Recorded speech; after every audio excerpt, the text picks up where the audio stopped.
그때 예수께서 제자들에게 말씀하셨다. 오늘 밤에 너희는 모두 나를 버릴 것이다.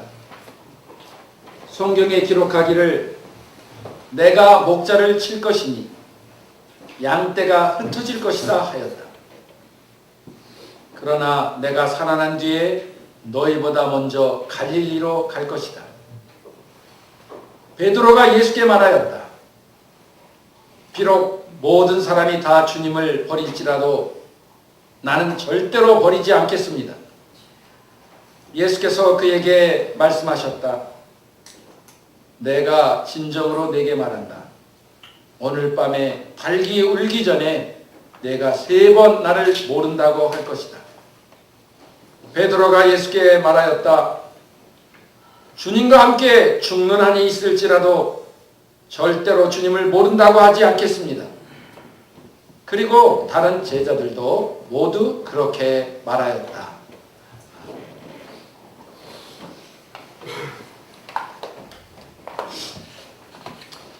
주님은 부활하신 후 갈릴리로 제자들을 찾아가셨습니다. 그들은 자신과 인간에 대해 무지했고 자아의 허상에 도취하였습니다. 그 결과 그들은 사랑의 주님을 부인하고 영혼의 길에서 떠났습니다. 그들을 몸소 찾아오신 하나님을 배반했다는 죄책감이 그들은 자신들이 무엇을 해도 앞으로는 결코 행복할 수 없으리라는 것을 알았습니다. 주님은 무지와 자만으로 쓰러진 제자들을 용서로 일으키시고 잃어버린 생명의 기쁨을 되찾아 주시기 위해 갈릴리로 가셨습니다. 갈릴리는 천지를 지으신 하나님이 친히 찾아오셔서 아름다운 역사의 자리로 예비하신 곳입니다. 그곳에서 주님은 죽음에 잠긴 인간들을 불러 생명의 교향악을 연주하게 하셨습니다. 그 해변에서 인간은 하나님 앞에서 자신의 한계와 절망을 보았고 그 물가에서 우리를 새롭게 하시는 부활의 감격을 누렸습니다. 주님이 먼저 절망과 고독의 골짜기를 지나 우리 곁으로 오셨고 그가 친히 한계와 좌절의 험산을 넘어 우리 삶의 위로와 희망이 되셨습니다. 오늘도 실패의 아픔과 배신의 분노로 파도치는 갈릴리 바다에서 우리를 찾아오시는 주님을 만납니다. 갈릴리는 시간과 공간을 넘어 삶의 아픔과 후회와 한계를 통해 주님을 만나 새로운 피조물로 태어나는 자리입니다. 오늘 이 자리가 주님과 만나는 갈릴리의 바다가 되어 우리의 영혼이 새롭게 되는 은혜의 시간이 되기를 축원합니다. 아멘. 첫째, 갈릴리로 가는 길은 절대적 고독을 통과해서 가는 길입니다. 모든 생명에는 탄생과 성숙을 위한 진통이 있습니다. 우리의 삶이 새로워지기 위해서는 오직 나 홀로 하나님 앞에서는 절대적인 고독을 통과해야 합니다. 모세는 이집트의 헛된 화려함이 꾸며진 거짓 자아를 깨뜨리고 영혼의 뿌리 내린 참된 나로 탄생하기 위해 40년간의 고독을 통해 홀로 창조주 하나님 앞에 서야 했습니다. 하나님은 그에게 내가 선 곳은 거룩한 땅이라고 하셨습니다. 하나님 앞에 홀로 선 자리가 거룩한 땅이며 그곳에서 우리는 주님의 음성을 듣습니다. 그 후로 모세는 많은 사람들 가운데서 부대끼며 살았으나 거룩한 땅을 떠나지 않았으며 그의 삶은 언제나 영원의 뿌리를 내렸기에 흔들리지 않았습니다. 주님은 오늘 밤에 너희는 모두 나를 버릴 것이다 라고 하셨습니다. 그 밤에 주님 홀로 하나님 앞에 서야 하는 시간이었습니다. 주님은 마지막 순간 하나님에게서조차 버림을 받으셨습니다. 오직 영원전부터 하나님과 함께했던 사랑의 추억만이 끝없이 떨어지는 절망의 고독에서 주님을 붙들어 주었습니다. 그 길이 바로 우리를 찾아오시는 길이었습니다. 세상을 등지고 오직 하나님만을 향해 가는 그 고독 앞에 서지 못하면 초라한 인생으로 버림받습니다. 저는 목회를 하면서 한 인간이 하나님의 고독 앞에, 절대적 고독 앞에 홀로 서지 못한 많은 사람들, 무능한 남편으로 자녀들에게 존경받지 못하는, 오히려 가정을 힘들게 하는 모습들을 보았습니다. 오늘 이 말씀을 통해 하나님 앞에 서기를 축원합니다. 태풍이 힘이 있기 위해서는 반드시 눈이 있어야 한다고 합니다. 눈을 중심으로 해서 태풍이 돌아가게 되는데, 태풍의 눈은 약 반경이 1km 정도 된다고 하죠. 주위에는 엄청난 바람이 휘몰아치고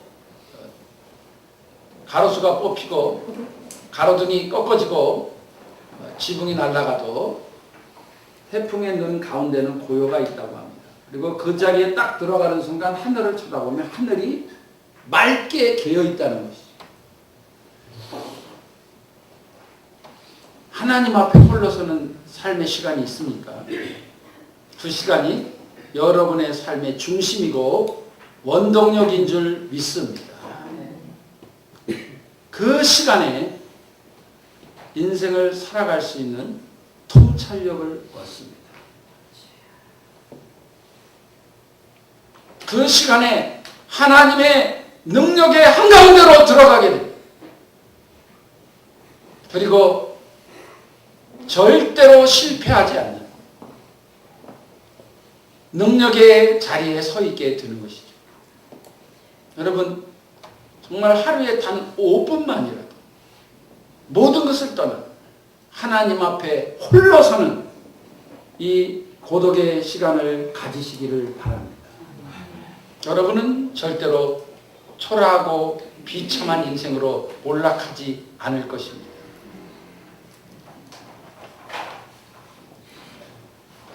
둘째, 약속의 말씀에 의지하여 가는 길입니다. 절대적 고독은 오직 하나님의 말씀에 따라 가는 길입니다. 절대적 고독의 암흑에서는 말씀만이 길을 밝히는 유일한 빛입니다. 그 길은 이전에는 결코 아무도 가지 않은 길이기에 고독합니다. 아브라함은 하나님으로부터 고향과 친척과 아비집을 떠나라는 명령을 받았습니다. 너에게 힘이 되고 위로가 되고 너에게 친숙하던 모든 것들을 다 버리라는 명령입니다. 그는 심지어 갈 바를 알지 못하고 말씀에 따라 길을 떠났습니다. 그에게는 오직 말씀만이 길이었습니다. 그러나 그 길은 복의 근원이 되어 멸망의 그늘에 앉은 자들에게 영원의 빛을 주는 생명의 길이었습니다. 이 길은 말씀의 약속에 따라 하나님의 응답과 기적이 잇따르는 기쁨의 길입니다. 모두가 가는 넓은 길은 멸망의 길이며 함께 가도 외롭고 허무한 길입니다. 고독의 길은 좁은 길이지만 전능하신 하나님이 함께 하시는 영광의 길입니다. 주님은 모두가 떠나간 절대적 고독의 길을 가야 했지만 그것은 결코 외로운 길이 아니었습니다. 그것은 이미 말씀에 약속되어 있는 성취와 승리의 길이었습니다. 스가랴 선지자는 500년 전에 이미 내가 목자를 치면 양떼가 흩어질 것이다 라고 예언을 했습니다. 더 정확하게 스가랴 13장 7절에 보면 가라 일어나서 나의 짝된 자를 치라고 했습니다. 영원전부터 하나님과 함께 있었던 짝된 자가 누구입니까? 예수님입니다. 이것은 어느 누구를 향해 예언한 것이 아니라 바로 주님 자신을 향한 예언이었습니다. 그리고 주님은 그것이 자신을 향한 예언이었을 뿐만 아니라 그 예언이 이루어지는 시간이 바로 오늘 밤이라는 것을 알았습니다. 이 말씀이 없었다면 3년 동안 모든 것을 기울여 양육한 제자들이 자신을 버린다는 것이 얼마나 섭섭하고 얼마나 가슴 아팠겠습니까? 그리고 그 중에 하나가 자기를 팔 것이라는 사실, 얼마나 충격적이었겠습니까? 그리고 하나님을 기다린 백성들, 대제사장과 바리새인들, 서기관들이 자신을 죽이려고 모의한다는 사실, 얼마나 힘들고 괴로운 일이었겠습니까? 그러나 그렇지 않았습니다. 하나님 말씀에 기록되어 있는 대로 가는 길이기에 두렵지 않았고 외롭지 않았습니다. 절대적인 고독의 시간에 하나님께 나가보십시오. 반드시 말씀을 주십니다. 아멘. 그 말씀을 붙드는 순간 외롭지 않습니다. 반드시 삶을 헤쳐나갈 지혜를 주십니다. 내가 기도하고 있는 순간 아브라함의 종이 우물가에 이르렀습니다. 하나님, 정말 우리 주인님의 아들 이삭 도련님을 위해서 이 동네에서 하나님이 배필을 만나게 해주시려고 어떤 처자든지 이곳에 와서 우물에 물을 가려고 할 때 내가 나에게도 물을 좀 주십시오. 이렇게 말하면 그가 나에게만 물을 줄 뿐만 아니라 이 10마리의 낙타들에게도 물을 주는 그런 처자가 있다면 하나님이 주신 배필로 알겠습니다. 여러분, 낙타는 물 한 번 먹으면 20일 동안 안 먹어도 되잖아요. 한 마리가 몇 마리씩 못 써. 10마리를 먹으려면 얼마나 올라갔다 내려갔다 해야 되겠습니까? 늘 얘기하지만 체력도 있어야 됩니다. 남을 위해 섬기고자 하는 기꺼움. 그리고 여기까지 가라 그러면 심리를 가는. 정말 그 하나에 모든 것이 다 들어있어요.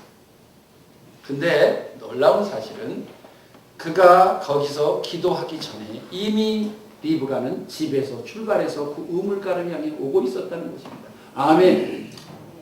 우리가 절대적 하나님 앞에 서서 하나님의 음성을 듣는 순간 이미 아름다운 만남이 우리를 향해 오고 있는 줄 믿습니다. 아멘. 모든 상황이 우리를 위해 준비되고 있습니다. 아멘. 아멘. 그 하나님을 만난다면 실패라는 것은 있을 수 없습니다. 무기력하다는 것도 있을 수가 없습니다. 세상살이가 힘들고 두렵다는 것도 있을 수가 없습니다.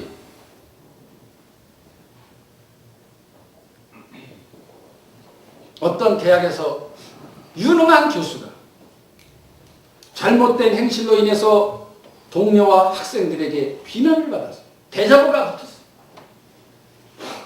이사회가 열렸습니다. 너무 능력이 아까웠어요. 한번 기회를 주기로 했습니다.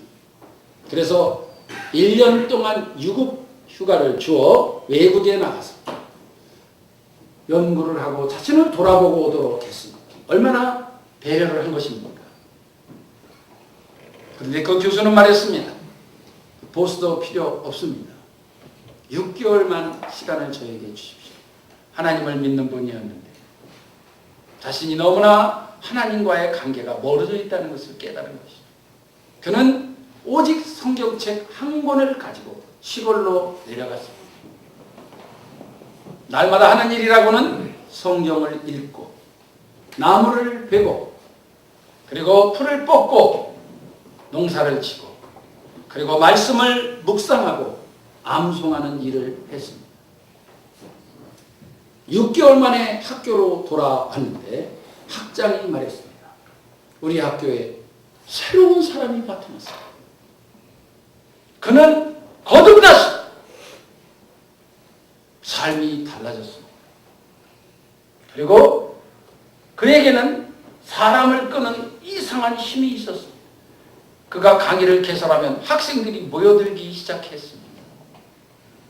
이것이 어디로부터 일어난 변화입니까? 천지를 창조하신 하나님의 말씀.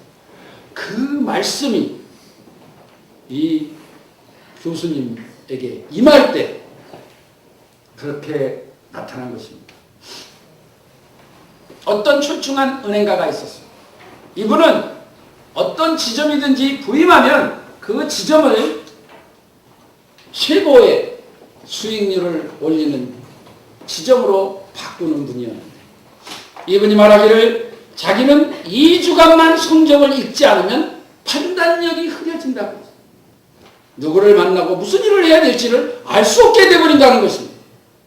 그래서 자기는 판단력을 예리하게 하기 위해서라도 하나님의 말씀을 읽는다고 했습니다. 우리들의 판단은 불완전하며 우리들의 견해와 지각은 둔합니다. 그러나 말씀은 직관과 활기의 신성한 조명으로 사물의 본질을 뚫어볼 수 있고 무엇을 어떻게 해야 할 것인지를 알게 합니다. 말씀은 우리의 내적인 힘을 하나님이 능력이 흐르는 곳에 붙들어매어 어떠한 일에도 결코 패배하지 않도록 합니다. 그렇게 되면 우리들의 힘과 꿈을 주님 안에서 실현할 수 있습니다. 저는 오늘 이 말씀을 준비하면서 저의 삶을 돌아봤습니다. 이것이 그냥 전하는 말인지 내 삶의 진실한 고백인지. 건물을 리모델링 할 때 또 2층이던 이 집을 사서 3층을 교회당으로 올릴 때 건축 전문가들과 대화하고 의논했는데 그들이 저를 당할 수가 없었습니다. 그들을 뛰어넘는 한 번도 이 일에 관심을 가져본 적이 없는 제가 그들보다 더 놀라운 판단력과 통찰력과 지각을 가지고 있었습니다. 이것이 무엇이었겠습니까? 부족하지만 조금이나 말씀을 가까이 했기 때문에 나타나는 현상인 줄 믿습니다. 저는 내가 목사가 아니었더라도 이 성경 하나만 가지고 나는 어느 곳에라도 하나님의 영광을 위해 승리할 수 있는 자신이 있습니다. 말씀을 가까이 하고 말씀의 감동이 우리를 사로잡습니다. 할 수 있습니다. 이 말씀이 천지를 조성하신 이 말씀이 우리에게 지혜를 줍니다. 통찰력을 줍니다. 아름다운 만남을 이끌어 줍니다. 인생의 성공자로 만듭니다. 특별히 이 말씀을 준비하면서 우리의 자녀들, 사랑하는 자녀들이 생각이 났어요. 학생들의 고민이 뭡니까? 공부해야 할 줄을 아는데 공부 안 하게 된다는 것이죠. 공부해야 할 줄을 알면서도 PC방에서 하루 종일 시간을 보내요. 스마트폰이 눈이 안구 건조증이 걸리도록 스마트폰만 들여다보다가 인생을 다 허비하고 만다는 것이죠. 후회에 막심한 것입니다. 부모가 잔소리해봅니다. 어떤 때는 너무 자유로워집니다. 네 맘대로 놀고 싶은 대로 놀아봐. 그러다가 조금 있다 너무 심한 것 같으면 야 이제 놀 만큼 놀지 않았어. 뭐 쥐어보기도 하고 놓아보기도 하고 어떤 것으로도 자녀들을 변화시킬 수가 없습니다. 그렇게 살아야 하는 자신들은 더 괴롭습니다. 어떻게 우리의 자녀들을 바른 길로 이끌 수 있습니까? 하나님의 말씀밖에 없습니다. 그래서 제가 일부 예배 때도 말씀을 드렸습니다. 지영이한테도 얘기했고 관우한테도 얘기를 했습니다. 말씀을 읽어라. 하루에 한 장만이라도 진지하게 말씀을 읽고 이 말씀이 무엇일까 생각하라고 했습니다. 그러면 결코 후회하지 않는 삶을 살게 될 것이다. 그러면서 얘기했습니다. 나는 중고등학교 시절에 평일에는 성경을 10장 읽었고 주일날은 100장 읽었다. 그래서 부족한 대로 저는 학창시절을 보람있게 보낼 수 있었어요. 후회하지 않아요. 여러분도 하나님의 말씀을 가까이 하시기를 바랍니다. 경건의 일기는 여러분의 태풍의 눈입니다. 이거 없으면 여러분 하나님의 능력으로 승리하는 삶을 살아가기를 포기하십시오. 절대로 하나님의 능력을 힘입을 수 없습니다. 그래서 저도 저 자신을 위해서 또 여러분을 위해서 매일 밴드에다가 목자 목녀 밴드에다 제가 경건의 일기를 한 내용을 올립니다.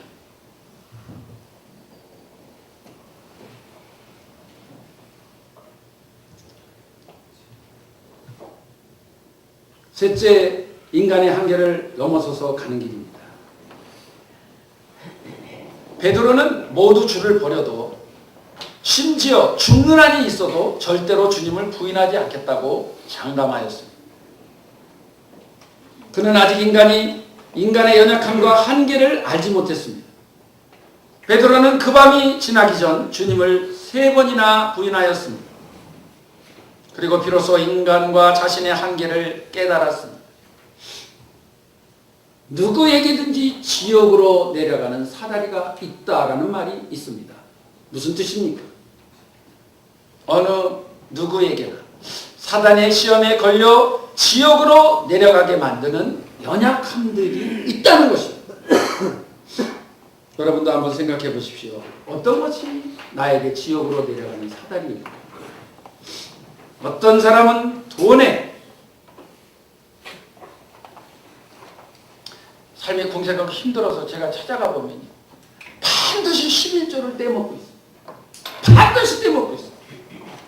돈에 늘 약점. 그때부터 뭐 사고가 터지고 힘들어서 문제가 생겨요.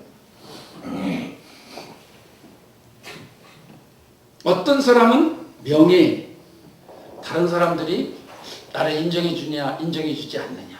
다른 사람들이 조금만 나에게 상처되는 말, 속상한 말 하면 그것 때문에 막 괴로워. 심지어는 목장도 안 나오고 교회도 안 나오고. 명예, 이것이 지옥으로 내려가는 사다리인 경우도 있습니다. 어떤 사람은 이성에, 심지어 어떤 분은 목사님인데도 다 이성 문제로 구설수에 오릅니다. 어떤 사람은 자식에 약합니다. 얼마나 자식에 약한지. 자식이 하나님보다 더 우상이 되는 그런 사람도 있습니다. 예수님에게도 연약함이 있었습니다. 무엇입니까? 하나님 아버지와 사랑의 사귐이 끊어지는 것에 대해 두려워했습니다. 다른 것은 두렵지 않은데 하나님 아버지와 사랑의 관계가 끊어지는 것을 가장 두려워했던 것입니다. 그런데 하나님에게 영원히 버림받을 인간의 죄를 계속하기 위해 주님은 그렇게 두려워하는 하나님께 버림을 받는 형벌을 받으셔야 했습니다. 주님은 부활의 약속을 받으셨지만 그 약속을 붙들고 두려움이 물러가기까지 기도로 씨름하셨기에 승리하셨습니다. 나의 한계를 넘어설 때만이 나의 일이 아닌 하나님의 일을 할 수 있습니다. 늘 자신의 한계와 연약함에 걸려 넘어져서 일어나지 못하는 사람은 하나님의 일을 할 수가 없습니다.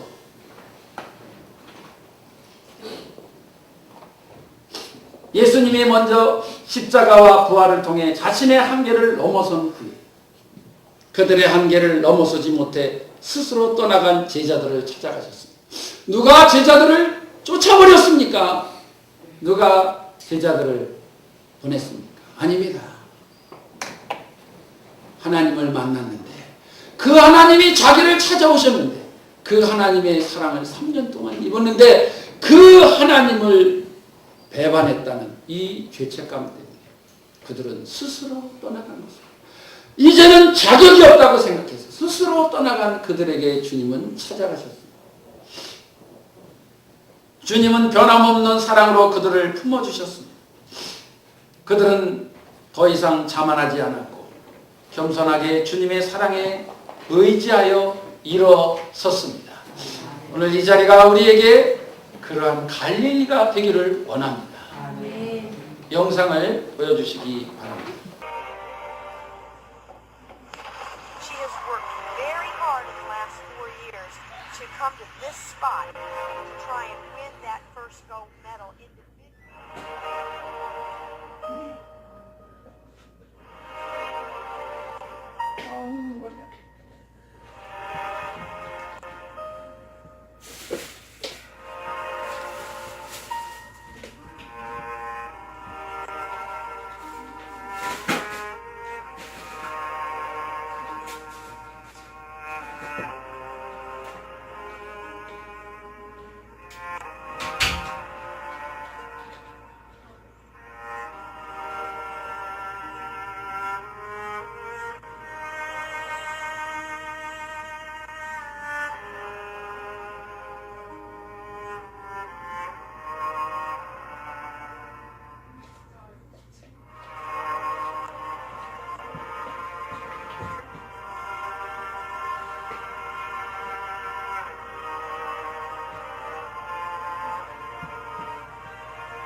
last 8 Olympic gold medals awarded in this sport. Well, who would have thunk it? Laura said all along that if she did that fourth round dive for above 7.5 or 8, a back 2.5 somersault with 1/2 twist, she has the high degree of difficulty. She equals the degree of difficulty of the two Chinese in this round at 3.0.